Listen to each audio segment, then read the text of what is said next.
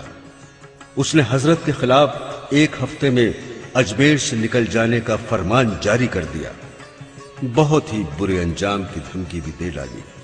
یہ سنتے ہی خواجہ صاحب کو جلال آ گیا اور آپ کی زبان مبارک سے یہ جملے بے ساختہ نکل پڑے: ہم نے رائے پتھورا کو زندہ گرفتار کر کے لشکر اسلام کے حوالے کر دیا۔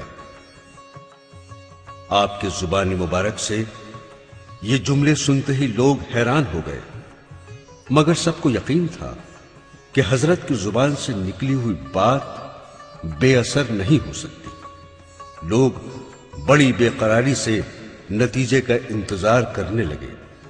آخر کار کچھ عرصے بعد سلطان شہاب الدین اور پتھورا کے بیچ زبردست جنگ ہوئی۔ راجہ زندہ گرفتار کر لیا گیا اور اس طرح راجہ کے ظلم و ستم کا خاتمہ ہوا۔ آپ کی خانقاہ اجمیر ہی نہیں، سارے ہندوستان کی توجہ کا مرکز بن گئی۔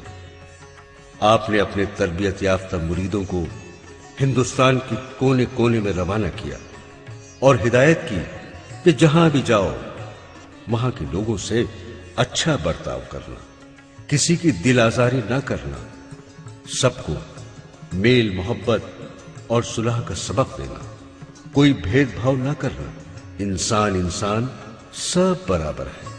تشدد اور دہشت کا جواب اپنے حسن و سلوک سے دینا۔ اسلام نے ہمیشہ ظلم و تشدد کے خلاف ہی قدم اٹھایا ہے۔ ایک رات سرور دو عالم صلی اللہ علیہ وسلم نے خواب میں تشریف لا کر فرمایا: اے معین الدین، تو میرے دین کا معین ہے، ایسا نہ ہو کہ ہماری سنت تم سے ترک ہو جائے، ہم چاہتے ہیں کہ تم نکاح کر لو۔